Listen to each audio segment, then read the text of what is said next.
দেখা যাক। বলছি আজকে ঘুমগুলোকে ঠিক করুন সোজা। আজকে কোর কমিটির বৈঠক আপনারা করলেন, হলদিয়া শিল্পাঞ্চলের জন্য বিশেষ কি নির্দেশ? আমরা এই ধরুন এর মধ্যেই হিন্দুস্তান ইউনিলিভারের সিওডি হয়েছে, 21শে জুলাই হয়ে গেলেই এই যে পজিটিভ সিওডি, এরম সিওডি এর আগে হয়নি, এগুলোর নিবিড় প্রচার যেমন হবে তেমনি এখন 21শে জুলাইয়ের জোর কদমে প্রস্তুতি চলছে এবং গোটা হলদিয়া জুড়ে আমাদের কোর কমিটিকে আমি অভিনন্দন জানাবো। হেল্পলাইন নম্বরটা যেভাবে গোটা হলদিয়া জুড়ে কোর কমিটি সেটা ডিসপ্লে করার ব্যবস্থা করেছে, এই কাজগুলো চলছে। এরপর 21শে জুলাই মিটে গেলে অর্গানাইজেশনাল প্রক্রিয়া একদম কারখানা ধরে ইউনিট ভিত্তিক আরও নতুন অনেক সিওডি হবে। সিওডির সাফল্য প্রচার করা, মমতা বন্দ্যোপাধ্যায়ের নির্দেশে, অভিষেক বন্দ্যোপাধ্যায়ের সেনাপতিত্বে এই যে কাজ এখানে হচ্ছে, যে আগে কখনো কোনো দিন হয়নি, সে বাম জমানাতেও হয়নি, পরবর্তীকালে তৃণমূলের প্রথম দিককার যে জমানা যখন শুভেন্দু অধিকারী দেখতেন তখনও হয়নি। গোটাটা এখন একটা স্ট্রিমলাইন ওয়েতে শ্রমিককে দিয়ে হচ্ছে।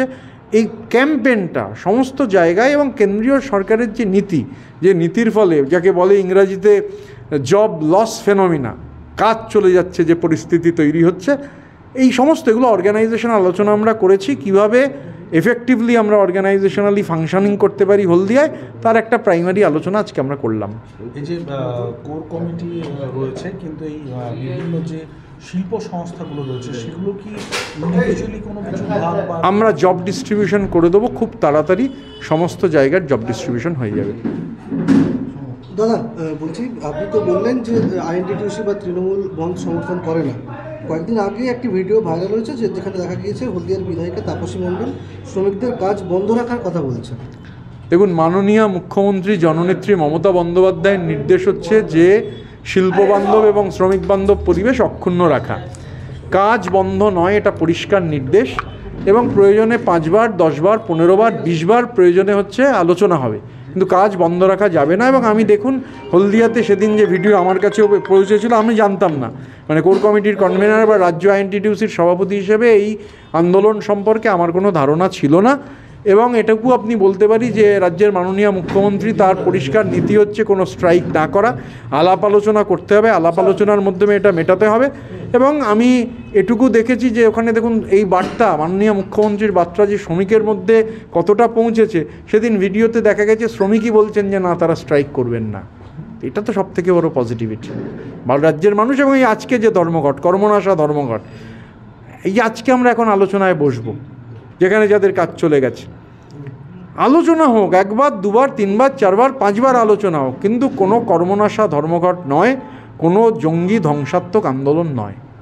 এই যে কোর কমিটির যেটা তালিকা তৈরি করা হয়েছে, এটা প্রত্যেকটা তো এক একজনের নাম রয়েছে। এই যে ক্রমিক সংখ্যা, এই ক্রমিক সংখ্যা অনুযায়ী কি কোনো পদমর্যাদা ভ্যারি করছে?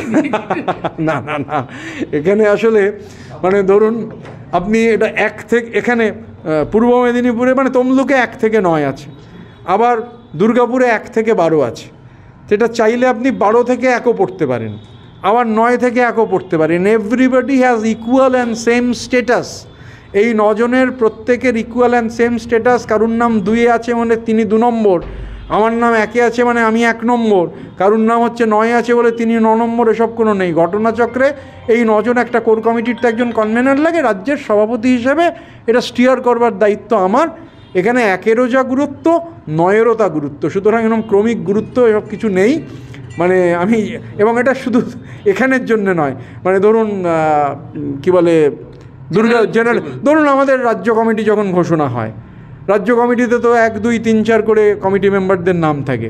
ধরুন বড় বড় সেক্টর, চায়ের sector, jute sector, power sector, হয়তো পাওয়ার সেক্টরের যিনি সেক্রেটারি তার 10 নম্বরে নাম রয়েছে, তার মানে কি তার গুরুত্ব কমে গেল? এরকম নাম্বারিংয়ে, মানে এটা আমি শুনে খুব অবাকই হলাম এই প্রশ্নটা। কোনো বিভ্রান্ত ছড়িয়েছে এর আগে বিভিন্ন রকম। আরে হলদিয়ায় হচ্ছে বিভ্রান্তি ছড়াবার হচ্ছে আতুর ঘর, মানে এখানে হলদিয়ায় বিভ্রান্তি ছড়ার জেনারেটেড হয় হলদিয়ায় বিভ্রান্তি, তো সেই রকম জেনারেশন হয়েছে হয়তো। হলদিয়া যে শিল্প সংস্থাগুলো রয়েছে সেইগুলো তো দীর্ঘদিন ধরে দেখা যাচ্ছে যে এই শিল্প সংস্থাতে ইউনিয়ন সেই হিসেবে কোনো কার্যকরী ভূমিকা নেই, অন্তত গেটে, মানে যেটা এরকম ছিল। এই বিষয়টাকে নিয়ে শ্রমিকদের স্বার্থের জন্য ইউনিয়নগুলো কবে থেকে অ্যাক্টিভ হবে? আমরা আজকে পোর্টের প্রাইমারিলি মানে আমরা কোর কমিটি মেম্বারদের মধ্যে থেকে কমিটিটাকে প্রাইমারিলি করছি, তারপরে সেটাকে বাড়ানো হবে, এইচ ফর্ম ফিল আপ করে দিয়ে দেওয়া হবে। একটা অচল অবস্থা ছিল, যারা দায়িত্বে ছিলেন, যিনি দেখতেন, একটা সমস্যা ছিল, সেই জন্যেই তো কমিটি ভেঙে দিয়ে কোর কমিটি হয়েছে।